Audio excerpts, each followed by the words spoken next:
CraneWorks and their division RentalWorks brings you John Metchie every Thursday at this time. It's the source for all your equipment needs, big or small. They have big equipment like skid steers and excavators, all the way down to the smaller equipment like pressure washers, brush mowers, or trailers. All of it. Don't forget, equipment operators too, craneworks.com. Alabama receiver John Metchie with us for his weekly visit on the Pepsi Hotline now. What's up, John? How are you? Good. I'm good. How y'all doing? Doing well. We were watching you in our preview screen before the segment started. You are holding a football as if you have fumbled, and they say carry this thing around all week on campus and do not drop it one time.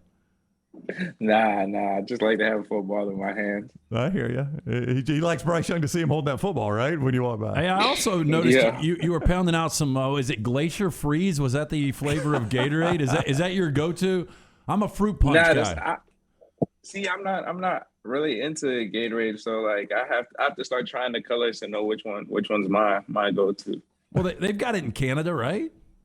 Yeah, they do. I'm just more of a straight old water person. Okay, let's talk about the big plays that continue now to happen for this offense. Do you feel like you guys are getting better every week offensively at becoming playmakers? Do you feel like you've grown a lot as an offense since the loss at Texas A&M?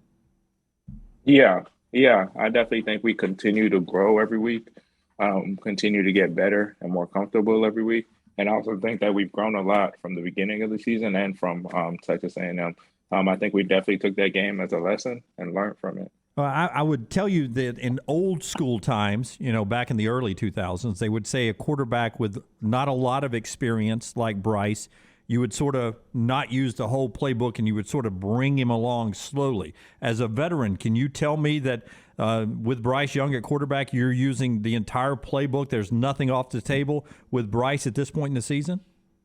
Yeah. Even from the beginning of the season, there hadn't been anything off the table with Bryce. It's always been the full playbook. Bryce is always ready for everything. Very cerebral, knows the playbook really well. It's not like we have to kind of coddle him along or anything like that. John Metchie is with us. Metchie joins us each week on the Pepsi Hotline, courtesy of CraneWorks. Forget those big box stores. CraneWorks Equipment Rental Division, RentalWorks, has reliable machines and local experts to help you find exactly what you need. Call them for a personalized quote or visit craneworks.com to see their full inventory. I want to rewind to something you said in that previous answer. You said we learned our lessons from Texas A&M. I'm curious what exactly those lessons were, and was it coaching that helped you learn them, or veterans, or both? What lessons did you learn, and who helped you learn them? I think a mixture of both. I think everybody really had to kind of buckle down as far as whether it be game plan, whether it be individual play, and kind of just learn from that game. Just watch the game, how we came out, how we played as a team, collectively and individually, and kind of just learn from it and make sure that we wouldn't have that same feeling at the end of a game again. I don't know how much NFL you watch, but tonight the Cardinals are hosting the Packers, and Kyler Murray is just such a dynamic quarterback. And watching Bryce on this past Saturday night against Tennessee, you saw some Kyler Murray in him. They aren't design runs. He gets outside. His ability to create, the quickness, athleticism, guy can stop on a dime. Is this something you guys have seen for the last couple of years in practice? Yeah. I think Bryce was definitely the number one dual threat quarterback in his class, and I think it's just something everybody's starting to see now on the game stage. But it's definitely something we've been seeing in practice. Yeah, I'm interested, like Tennessee, Alabama, when it comes to a rivalry, it feels like now, after all these years, we have to, in the media and even some around Alabama, have to talk that into being a rivalry. With LSU, it doesn't seem like we have to do that. That what they did on the field and in the locker room in 2019, what you guys did back to them in 2020, and just a long history between Alabama and LSU. This game coming up a week from Saturday seems to be a little bit more personal than most. Is that a fair statement? Is this one of those that in the locker room that it's a little personal between these two rosters? Yeah, I think that's a pretty fair statement. I think on both teams, it's a scheduled game that both teams definitely always look forward to. Did you? And I'm curious at this because I'm always blown away by things college athletes did not know Are you aware that Coach Orgeron is not returning after this season? That he's already negotiated a buyout? Are you even aware of that? I had heard something about that. I didn't know anything else, but I had heard that this was his last year, maybe. I think. Yeah, it's going to be his last year. That's crazy to me. Some of the things. I mean, you guys get so busy and so hyper focused. Like that's such a huge story. Is. Like, do you realize that Eli Ricks and Derek Stingley aren't going to be playing next week? Nah, I didn't even know that actually. Damn. Look at that smile. That's 3 touchdowns. I didn't know that actually. I probably later on in the week when we started talking about them, I would have found out. But I hadn't heard anything about that. I'm not really on the news or anything like that. Have you watched LSU play this year? Yeah. I've caught a couple games of theirs. I've watched film on them a little bit throughout the season. Just looking ahead to a couple teams and stuff. So I've watched a little bit of them, but I haven't really seen like a full game or anything. Well, like that. you know what it's like to have a full allotment of scholarship guys on your team, and LSU was down to under 60, like unable to practice today. I mean, what does that even COVID or injuries, people that have quit? I mean, it's just all kinds of things. Yeah, it's a combination of a lot of things, John. And I mean, just tell me, what would it look like with 60 or less bodies out there? I have no clue. I have no clue. I couldn't even imagine, to be honest. But I guess they got a lot of stuff going on, but we just gotta stay focused on our end over here.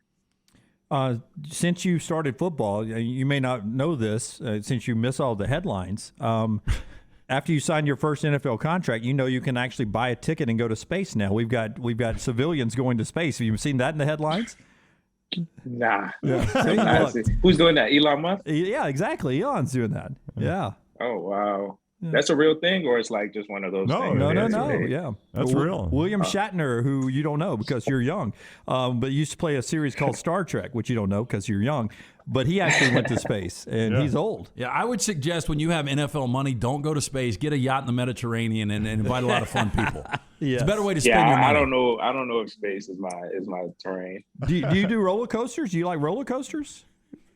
Yeah. See, I like roller coasters, but like my body has like 4, maybe 5 in it to like I start getting sick, and I'm like, all right. I think I'm with you. Yeah.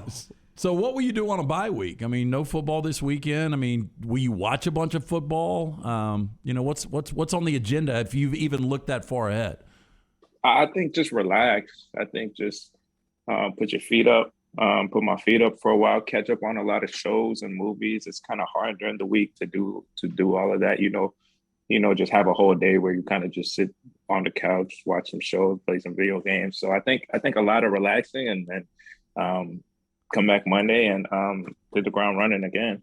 Now, I'll point out again, I feel like we harp on this, Karate Kid celebration yet again after your touchdown Saturday. So watch a movie. Let's get some new inspiration. You got a bye week, John. Let's find a new celebration. Definitely. I've definitely had a couple others in the bag, but the Karate Kid one is just a special one. Yeah, everyone is doing it. It's iconic now. And you know what's going to happen? At some point, you're going to see it on Sunday. Before you guys are done this year, you're going to see somebody do it on Sunday in an NFL game because they're watching you on Saturday, and somebody's going to break it out on a Sunday when they score a touchdown. That'd be tough. That'd be a cool thing to see. Are you more Cobra Kai dojo or Miyagi? Miyagi for sure. He's the OG, man. You got to go Miyagi because last year. Yeah, Miyagi for sure. Yeah, didn't you and Devontae last year? And I think all the receivers, you had like the air guitar or something you would do after a touchdown. Oh yeah, me and Schmitty had the little rock star handshake. Yeah, I love it. We're dressing up tomorrow on the show because of the Halloween weekend. Will you guys have a Halloween party? Will you do anything this weekend to costume party or anything? And the last time you dressed up, what did you dress up as? Nah, I haven't heard anything about it yet. About maybe we'll probably do something for Halloween, but I haven't heard anything about it. Ooh, you didn't get invited? Bryce is having some people over. You didn't get invited? Honestly, I don't even think. If Coach is out of town, just see if you can use his house. Y'all just go over there. Oh, go to Saban's house, yeah. That would be cool. Nah, we good. But I think my last costume, what was I? I want to say I was probably like a ninja or something. Yeah. Oh, I could see that. Oh, yeah. All right, he is John Metchie. He is presented each week by our friends at CraneWorks, their RentalWorks division, making your jobs easier. If you got that home project coming up, call RentalWorks. Everything from landscaping equipment like mowers and big machines to skid steers. Certified operators to handle those big jobs, too. Check out their full fleet at craneworks.com. John, enjoy the bye week. Thank you for the time. We'll see you next week. Appreciate y'all. Appreciate y'all for having me. All right, man. Thank you, buddy. That is John Metchie with us on the Pepsi Hotline.